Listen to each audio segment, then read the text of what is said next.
Nagbabalik po tayo sa Philoil Flying V Center para sa umatikabong volleyball action. Ang defending champions, Cool Smashers 4-0 sa ating standings, makakalaban ng reinforced conference champions na may 1-1 win-loss record. At dahil nga sa kartada ng parehong kapanan, marami nagsasabi na isa to sa mga finals matches na pwedeng abangan. Welcome to the 2019 PVL Open Conference. At sa inyo ng ABS-CBN Sports at live na live po tayo sa Liga HD. Mapapanood tayo sa sports.abs-cbn.com.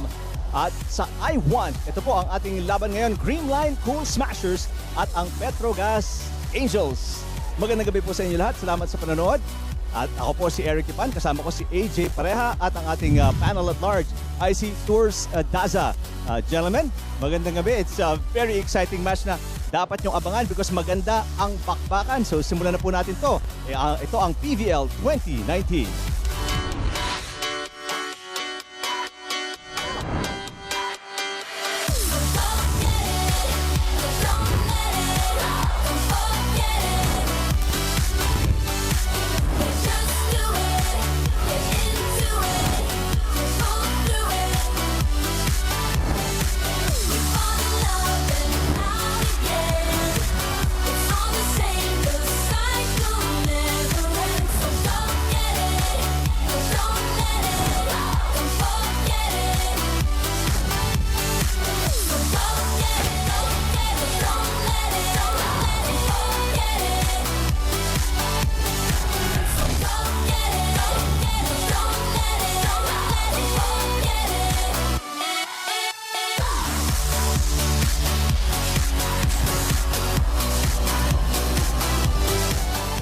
Hello mga kapamilya, it is day 6 of the Open Conference and we've got the Creamline Cool Smashers going up against the Petro Gazz Angels. For Creamline, they're coming off a win against the Banco Perla Spikers in a 4-set win that happened last Wednesday. While naman for Petro Gazz, they're coming off their win, their 3-set sweep against Bali Pure. And what's interesting about our game today is it is a rematch of the 2019 Reinforced Conference Finals where Petro Gazz was able to beat Creamline 2-1.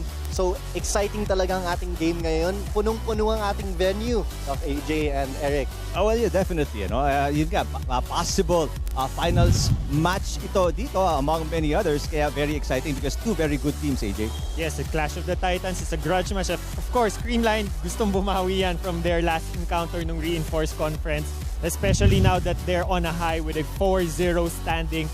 On the other hand, of course, Petro Gazz still will be able. It's interesting if they will still be able to prove that post-Salas, post-Johnson era, they can still be the team to beat. Well, tingnan po natin yung ating team standings. Ayan, nakikita ninyo, no? Medyo malayo-layo pa Petro Gazz. AJ, marami pang hahabulin, ika nga.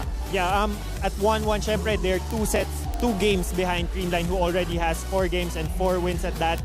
Poised to take back their crown here in the Open Conference.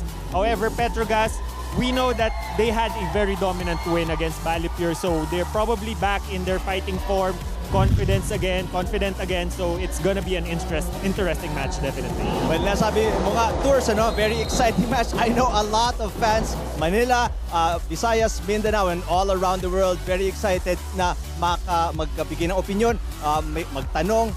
If they want to get in touch, what are the social media platforms na kailangan nila tandaan? That's right mga kapamilya. For your comments and thoughts on the games, be sure to tweet us at ABS-CBN Sports at gamitin nyo yung hashtag PVL 2019. While you're doing that, check out ABS-CBN Sports on Instagram for exclusive photos and also check out the #1 sports website in the Philippines, sports.abs-cbn.com for all things about the Premier Volleyball League like features, interviews, news, and schedules. And lastly, be sure to like and share and subscribe to our Facebook page at Premier Volleyball League. Malapit na yan sa 1 million likes. Actually, nasa 983,684 likes na yan. Right, so like away. Umaangat na umaangat yung mga likes sa Facebook. So please don't forget, before you start watching, before you join the games, please like and share our Facebook page. We'll take a quick break. Pag-uusapan natin ang Cool Smashers at ang Angels pagbalik lang natin dito sa Liga.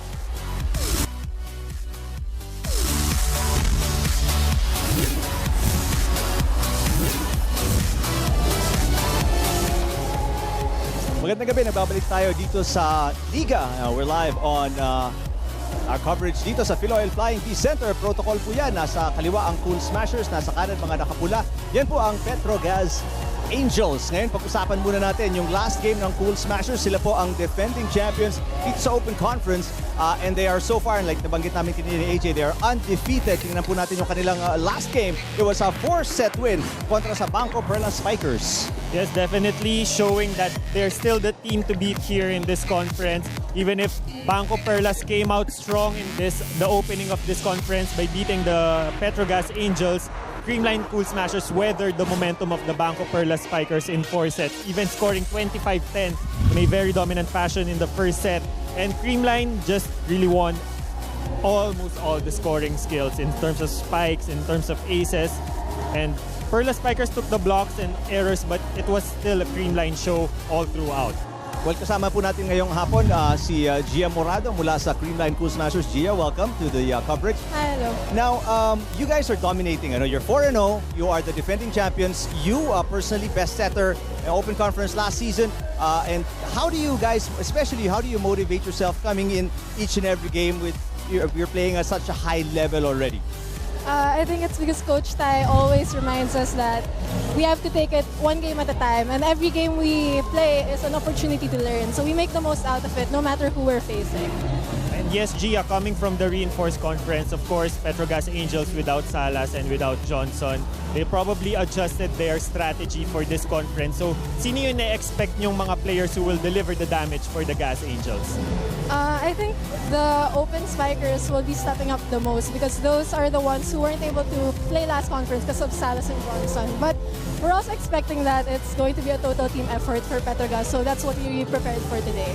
Alright, maraming salamat, Gia. Good luck sa game. Thank you, thank you. I'll take a look at the numbers of their current leading scorer and MVP of the Open Conference last season. Siya po ang obviously defending MVP as well as the defending champion sa Open Conference. Eliza Valdez, big numbers in their 4-set win against Banco Perla Spikers, AJ. Yes, to no surprise, Eliza Valdez, the top scorer of the Creamline Cool Smashers. And to make 26 points in just 4 sets is not an easy task. And Eliza Valdez just showing that she's still very much in fighting form from the reinforced conference na halos walang nagbago here in the Open Conference, and we'll see much more numbers coming from her and also from her counterpart si Michelle Gumabo, who has also been spectacular here in the Open Conference. Well, when we come back, pag-uusapan naman po natin ang Angels. Diyan lang po kayo.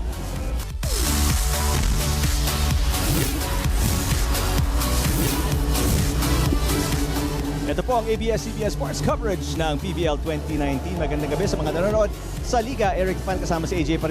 Parehatingnan po natin naman ngayon ang huling laro ng Angels kung saan nabawi nila yung pagkatalo nila sa Banco Perla Spikers at nanalo sila in 3 sets kontra sa Bali Pure Purus Water Defenders. Yes, and the win couldn't have come in a best position for the Gazz Angels. Now, I covered their game against Banco Perlas, their opening game, and kitang-kita pa dun sa faces nila during that game that they're still trying to rediscover their identity without the imports. But with their game against Bali Pure, pinakita nila na they're back in their fighting form. Kitang-kita dun sa stats natin.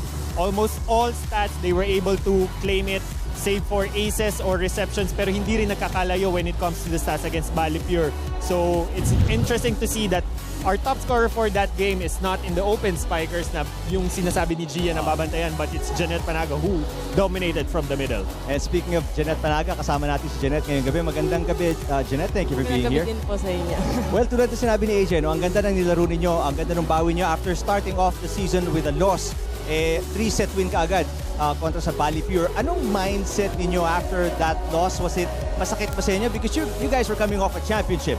And yun nga, going into Bali Pure, anong nasa number 1 in your agenda para sa Angels? Well, determinate talaga kami na manalo against Bali Pure last game namin. Kasi yung talo namin against Bangko, parang sobrang wala kami sa sarili. So gusto talaga namin bumawi and mapakita yung kung ano talaga yung laro namin.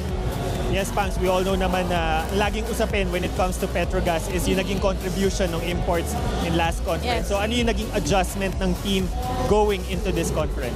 The adjustments are yung floor defense talaga namin, mas pagtitibayan namin. And yung, syempre, wala na yung imports namin. So, kailangan namin talaga pumukpok sa, when it comes to, talaga sa spiking namin. Alright, we'll let you go. We'll let you warm up again. Maraming salamat. Good luck sa game. Thank you. Jeanette Panaga, the lone player in double digits para sa Angels in their last game kontra sa Valley Pure. And I covered this game. And si Jeanette, walang game face nung larong yan. Talagang seryoso. She was defending and she was scoring all in the same sets. Yeah, and during the reinforced conference, nakilala si Panaga as the clutch ace server for Petro Gazz. Grabe yung pinapakita niya yung dominance niya in the service line. But it's good to see that here in the Open Conference, she's stepping up with her position, delivering the points from the middle. So it's something that Petro Gazz can really bank on. Kasi ang mga notable middles here in the conference, syempre Panaga and Nunag for Petro Gazz, and De Leon and Madayag for Chocomucho. So it's something that they can build up on, especially if they're babantayan yung mga open spikers ng Petro Gazz. Well, again, if you didn't get yung hashtag and yung social media platforms natin, hashtag PVL2019, huwag kakalimutan. If you tweet us or send a picture via Instagram. And speaking of, ang handle po Instagram and Twitter at ABS-CBN Sports. And please, you can watch the game if you're going out. Hindi niya kayo makakapanood sa liga. sports.abs-cbn.com, the #1 sports website in the whole country. And please like, share, and follow at Premier Volleyball League on Facebook. DJ Jams ang kasama natin ngayon. Siya magpapatugtog in between sets at magbibigay sa inyo ng kaligayahan kung nanonood kayo live dito sa Philoil Flying V Center. But samantala, we'll take a break. When we come back, simulan na po natin first set between the Cool Smashers and the Angels. Diyan lang po kayo.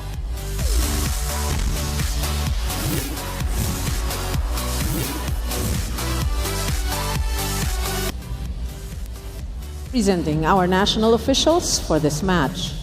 First referee, Mr. Erlindo Eusebio.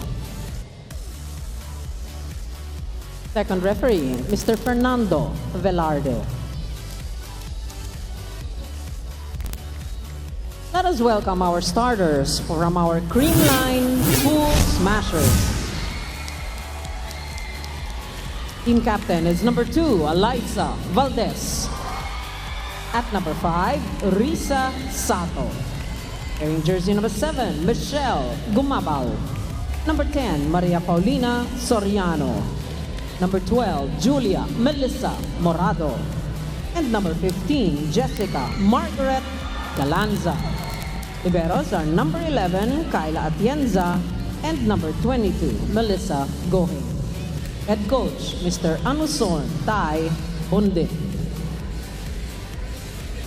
Let us welcome our Petro Gazz Angels. At number 1, Cherry Rose Nunag. Number 2, Janelle Welch Cheng. Number 4, Stephanie Mercado. Number 6, Jeanette Panaga. Number 16, Jonah Sabete. And number 19, Jovelyn Grace Prado. Liberos are number 10, Rica Jane Enclona, and number 18, Cian Cruz. Head coach, Mr. Arnold Lanyog. This is Creamline Cool Smashers, yan po ang kanilang starting lineup. But because of an injury para kay Pao Soriano, number 10, she sprained her ankle during the warm-ups. Celine Domingo, it seems, will come in for her para simulan yung set number 1. Samantala, it's the same starting 6 para kay Coach Arnold Lanyog at ang Petro Gazz Angels. The same 6 they used to start off against sa kanilang panalo kontra sa Valley Pure, Buras Water Defenders. Yeah, how unfortunate for the injury of Pau. I hope it's nothing serious, but so far hindi na siya nakapasok sa court, so we're praying for her recovery. On the other hand, Petro Gazz Angels, same faces as they started out this league, but some reshuffling in the positioning. When I covered them during the Banco Perlas game, ang open hitter was Sabete and Mercado was in the opposite position. But we cannot discredit kasi the passing ability of Mercado. So that's why she was brought back to the open. And Sabete has done a wonderful job during the reinforced conference as an opposite. So she's still going to be a good fit in her position right now. Pas samantala, AJ, the biggest obstacle will be as Panaga may net violation is how to stop Eliza Valdez, and immediately itong first two attacks coming from Eliza right away. Well, if Petro Gazz were, of course, they've been studying Eliza Valdez since the reinforced conference, and one thing to be able to stop Eliza is to pahirapan siya when it comes to receiving, no? A lot of teams try to take Eliza Valdez out of the with a gentle tip. attack strategy by serving on her, pero the placement of the serve should be enough that Eliza Valdez will be able to, or will delay Eliza Valdez approach. We can talk about it more later. Certain positions, maybe pag si Eliza nasa receiving from Zone 1, Zone 2. Nakita natin yan ginamit before by De La Salle in the UAAP, ano? Let's see if that's going to be a strategy as Sabete gets the first point para sa Angels. Big confidence boost for Sabete right now because she was up against former best blocker in the UAAP. Yan, si Gumabaw and si Domingo, parehong naging best blocker yan if I'm not mistaken. Petro Gazz. Sabete coming off a 7-point performance para sa panalo ng Angels, as Valdez looking for a check ball. Walang ibinigay si first referee Erlindo Eusebio, and Eliza will talk to him.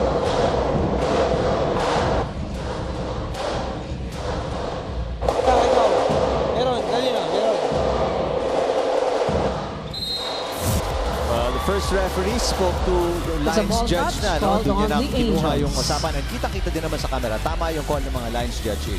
Yeah, scrape the finger of Panaga.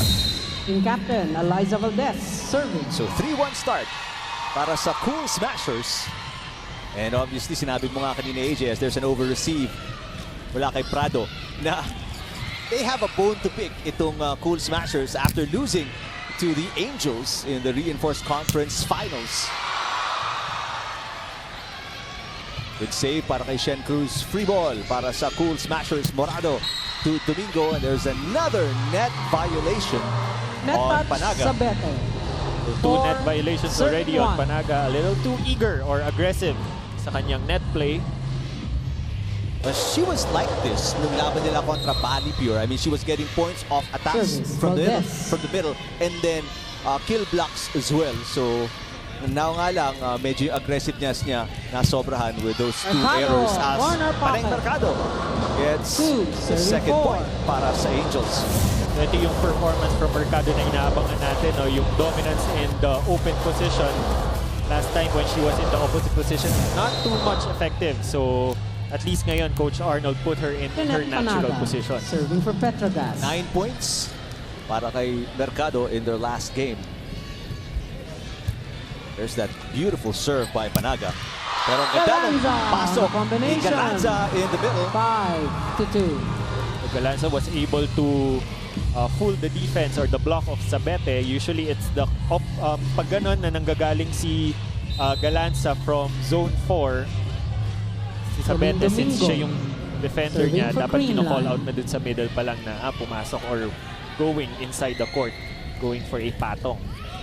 That is why communication is so important, ano? Not just in basketball, even sa volleyball, where you communicate to your teammates. Kasi minsan mas maganda yung pasa ng iba kaysa sa'yo. Especially for the middles, like it's my position, so our responsibility is to close in the block. Pero in positioning, especially when blocking the wings, in positioning we really depend on the left and right side or the right wings. Kasi we're just gonna didikit lang kami to close in. So it's their positioning that's very much a big factor in defending the spike. Michelle Gumabaw. BVL Reinforced Conference best opposite spiker in 2018, Michelle Gumabaw. Mercado blocked. Nasa gitna, Cherry Nunag tries again. Ganda nung dig ni Valdez. There's a block by Mercado on Morado. Galanza over the blockers. Good dig by Shen Cruz. Mercado too close to the net. Ganda nung play. She swiped it off Morado into the antenna. From Morado. That takes experience. And of course, high leaping ability. So it was too tight in the net already. But Mercado was able to at least go for a hang time and still swipe off the block. Mercado, serving for Petro Gazz. Dalawa na lang, hinahabol ng Angels 4, serving 6. Gumabaw nagangat. This is gonna be an easy over para sa Cool Smashers. Janelle Cheng, Nunag. There's a net violation this time on the Cool Smashers. 5, 6. This is the kind of matchup that we're expecting from both teams, no? Yung dikita na palitan lang. Siyempre, mas maganda kung nami-minimize pa nila yung errors ng isa't isa. Well, I'm sure the fans expected no less, AJ. These are two top teams, at least this conference, as another net violation ties the game. Pabor, of course, sa naghahabol, Angels. 7, serving 5. Sorry, no, the net violation was given to the Angels. Yeah, it was Cheng trying to block yung one-handed set ni Gia. Serving for the Cool So Smashers. instead of tying the game, 2-point lead para sa Cool Smashers here. Oh, but this is the Ball is second out. service 6 to error para 7. sa Cool Smashers. Already half of the scores of both teams coming from errors. Cherry Nunab, serving for Petro Gazz.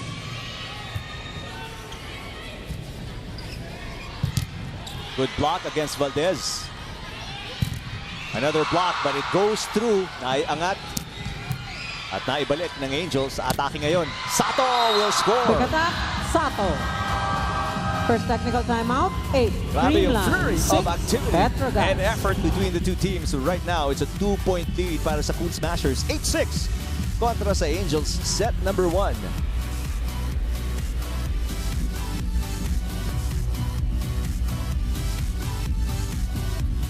Babalik tayo sa Philoil Flying V Center for this coverage sa laban ng Petro Gazz Angels at Creamline Cool Smashers. Puntahan natin itong report ni Tours Daza.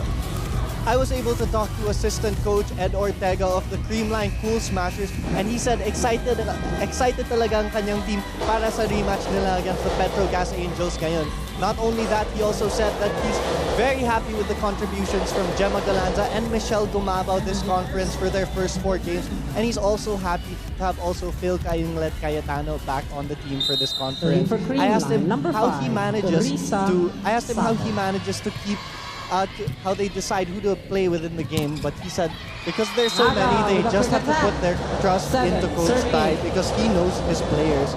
In preparation for today's match, Coach Ed shared with me that one of Coach Tai's practices is to give his players homework. He tells them to watch film and gives them cards to fill out where they write the tendencies of each players. So let's see today if they're able to get their 5th straight win against the reinforced champs. Back to you, Eric and Doc AJ.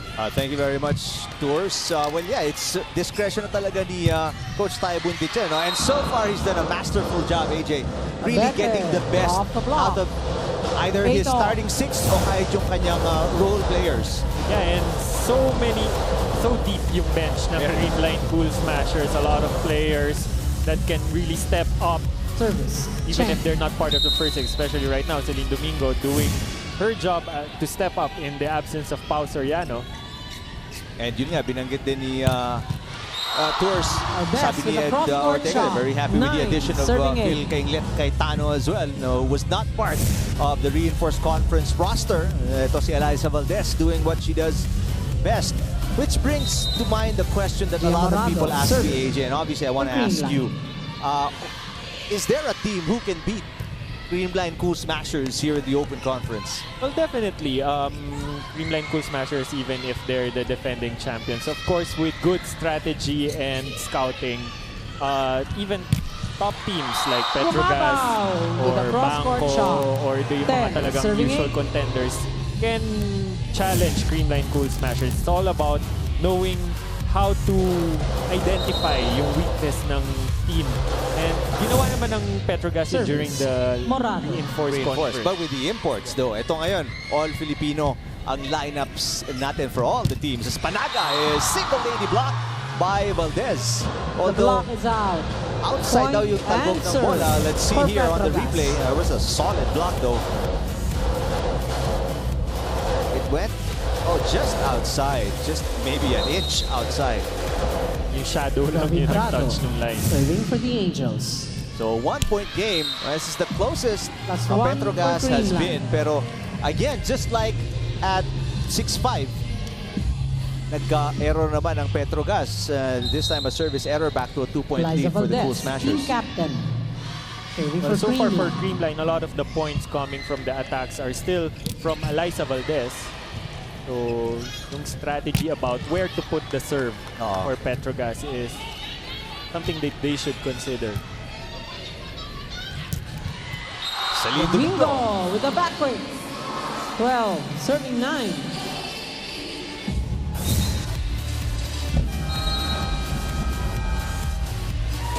There's a timeout by Petro Gazz. Coach Arnold Lanyog after this point by Domingo. We listen in to the Angels. Ay, kailangan lang natin first attack ulit, ha? Yung first attack na pag good pass naman pag good pass naman tayo, okay? Pag good pass naman tayo, maganda naman yung ano natin atake natin okay? Ngayon pala, sorry, block tayo, ha? Ang concern natin dyan, yung pagka ito, yung tatlo, sabi ko sa inyo, pag umikot, pag umikot na to, kulot lang ito para makapag-switch tayo. Okay, yung mga ganyan, yung mga pagyan. Diba, running press, may time, nagbibiyan. Okay lang to sa combination, isa, pero kung kaya dalawa. Pag tres, dalawa, o tatlo, kung kaya.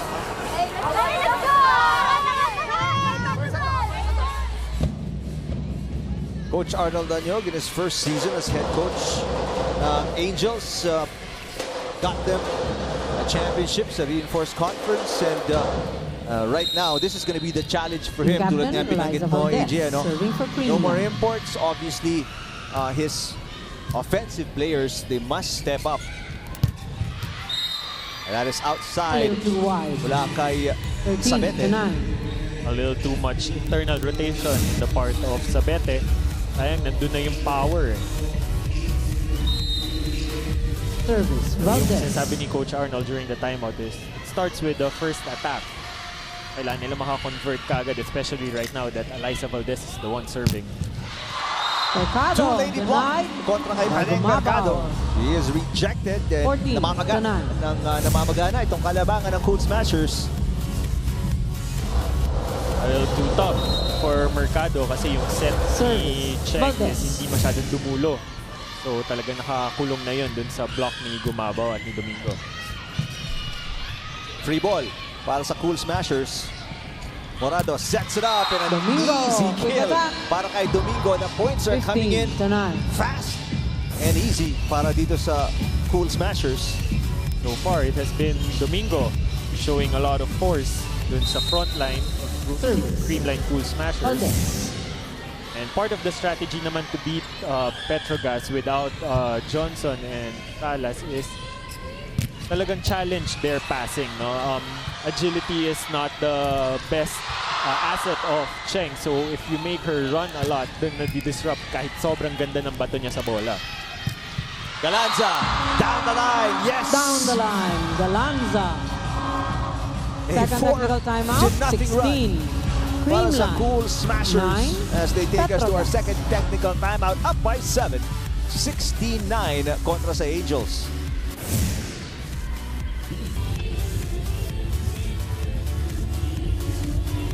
There's Pao Soriano na bagit natin kanina. She sprained her ankle and ayan, medyo nakikita natin a little swollen. This happened as she was warming up. So this is obviously a real disappointment para kay Pao Soriano. She was already in the starting lineup and in fact, di na mapapantay nyo kasi binigyan sa technical official. So she was called out, but before the first serve was even made, sinap na agad siya obviously dahil namamagana nga yung ankle. So Celine Domingo pumasok. Everybody, of course, wishing for immediate recovery. But so far, her absence has been filled up by Celine Domingo and she's doing a tremendous job already here sa first set pa lang.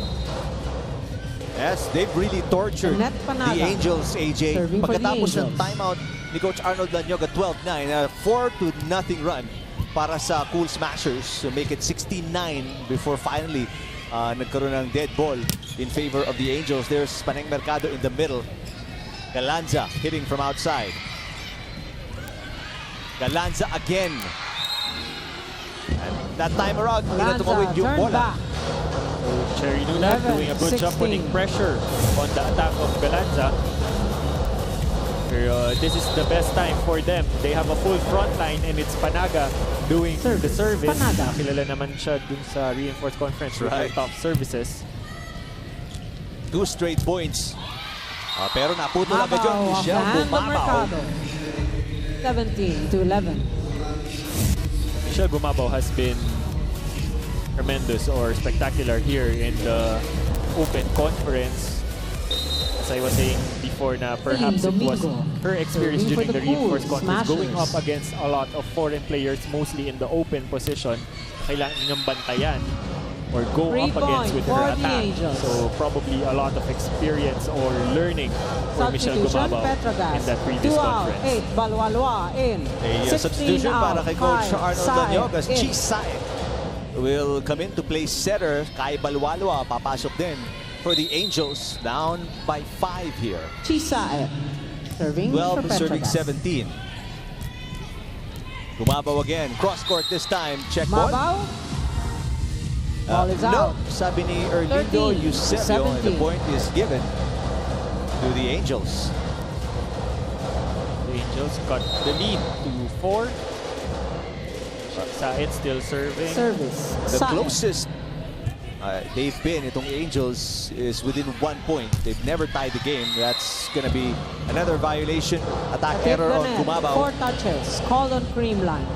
Medyo 14 hesitant yung to approach 17. ni Michelle Nun coming from an off-system play. As I'm Coach out. Tai calls for Cool time. Smashers. Happy. Arm set, shoulder strong. Two box, left right. High box, center, left right. ไม่เป็นไร Happy. bawi ako now. Okay, yan goal lang. Receive one. Go lang. One good, one point. We are also great there. Happy. เปิดหมดบอลนะไปกินเลย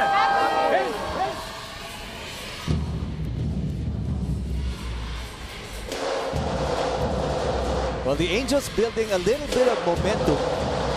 As you see, Motolite hanging out here. Myla Pablo and the rest of the squad. Chisay. Team captain. Serving for Petro Scouting Gazz. the enemy. I'm sure. If I remember correctly, hindi pa nila nakakaharap both teams here. Kai Balwalwa with the tip. Good save by Bumabaw. Shen Cruz as well sa kabila. And Nunag Too kinapos low for sa kanyang Nunag. push. Ganda sana ng intention ni Chisaet, no? While the defense ng Creamline is still scrambling. Kasi medyo mababa talaga yung set. Substitution. For Nunag. Creamline. And we finally 7 out, see 8. Phil Cayetano Cayetano in. check in for the first time in today's game. Phil Cayetano serving for Creamline. Agang pasok para kay Cayetano as she Nunag played with a only quick in the attack. 3rd and 4th set ng kanilang 15 muling panalo. to 18. Just like that. It takes a veteran to go for a quick attack again. Yung pinapabawat yung middle. Because you want to build, obviously, yung confidence. Kaning And Mercado. because they're gonna need Cherry Nunag all throughout this game for sure. And if that's their winning asset in their previous games sa Alanza on the they would angle. want to bank on their middle attack. 19 to 15. But what a cut shot para kay Galanza. Fooled everybody sa depensa ng Angels. Magalanza serving for the Cool Smashers. Balik sa 4 ang kalabangan ng Cool Smashers. 19 serving 15. Balwalwa will send it to the middle. Mercado will send it underhand. There's a tip. Valdez, pancake save by Shen Cruz. Beautiful. Free ball again. Morado with a 1-2 play. And Net Morado touch. touches the net. 15 to 19. Liza Valdez trying to argue the case. Pero tingnan muna natin itong pancake save. Substitution, Petro Gazz, 1 out, 11. Saktong-sakto. Lion Liza in. Valdez talking to Erlindo Eusebio and Fernando Velarde. But to no avail, yung puntos mapupunta pa rin sa Angels. Lisa Good Lion anticipation on the part serving of for the Cruz. Angels. That play, no? Usually kasi pag nagti-triple block, sometimes nadidisrupt yung kung saan ka pupwesto as the libero or someone who's defending 3 points for zone the Cool 5. So kailangan yung Smashers. close coordination lagi kung sino yung nasa zone 5 with the open hitter, kung bablock ba siya sa triple block or she's gonna pull out or floor defense. That goes to Lisa show Sabi. yung mga viewers, Serving for so many Creamline. things going on, decision making on the fly Kasi nga, depende kung ano yung posisyon ng inyong mga kasama, kung saan ka din pupunta as Panaga. We'll send it 21, outside. Panaga 16. not playing her A game today. Another timeout. Gustong itawag dito ni Coach Arnold Danyog. And there it is. Timeout, We will listen in Petro Gazz. to the Angels. Hey! Yung connection ha. Kaya pag hindi maganda, adjust na natin. Adjust na ilaban natin sa counter attack. Okay, sige, sige. Okay, dikit natin, dikit natin. Iiwan mo na si Paring dito. Kung pagkakaya yung pasa, combination to. Dribble naman eh. Dribble naman siya. Okay, importante, importante. Okay, dito ha. Laban pa din. Laban pa rin.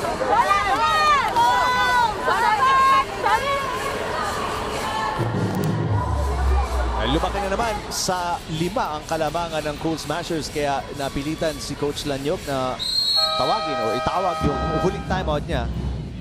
We'll see if the team can still turn it around. AJ, the momentum clearly on the side of the Cool Smashers. Well, they better act fast kasi ang susunod At the sa service zone rotation for the Cool in Smashers. services Number 5, is Risa Nia Morado, Sa. who's also could deliver a punch when it comes to the service. Speaking of punching it through the defenders and the blockers, Sky 17 Balwalwa. to 21. Substitution, Petro Gazz. 5 out, 16, Sabete, in. 8 So out, this is the 2, rotation of Cheng, Creamline, in. no, na pwede nilang targetin si Alyssa.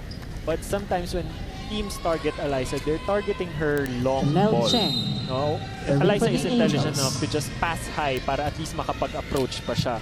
But if you try to target her with her short ball, na Off the talagang block, yung Valdez. mag-step forward siya to 22 get to the ball, 17. it's gonna be harder for her to Substitution, wind up for an Creamline, attack. 8 out, 7, Gumabaw, in. And again, Eliza doing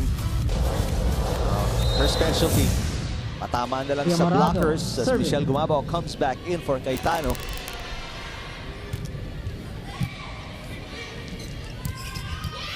And there's Panaga, Panaga finds the finally. corner. 18 There's the to Binion 22. connection. Panaga and Cheng. Just the perfect height that Panaga wants. Jovi Prado, serving for Petro Gazz. Gumabaw was under the ball that time. Ball is out. 19, Under the ball. 22. Walang follow through or wrist action for Michelle Gumabaw. Gumabaw apologizing obviously to the Service. coaching staff. Prado. 2 straight points for the Angels. Konting momentum. But right away, Domingo pinutol na with a naman. quick Celine hit. Domingo has been really 23 doing an to excellent job 19. filling in for Pao Soriano today. And if I'm not mistaken, parang 100% pa siya sa attack. All her attempts so Liza far have Valdez, given team points captain. for Creamline. Serving for the Cool Smashers. Service ace para kay Cool Valdez. Smashers now at Cool set Smashers point. at set point advantage. 24-19. Ito yung rotation na kailangan pumuntos kagad ng Petro Gazz. They have a full front line. It's Service. Sabete, Panaga, Valdez. and Mercado. Kailangan talaga ma-stop kagad yung services ni Alyssa. Another great serve. And an easy over para sa Angels. Calanza can finish it off. That's 2 touches para kay Sabete. Double touch called on Sabete. That Creamline takes ends set 1, the first set 25 action. to 19.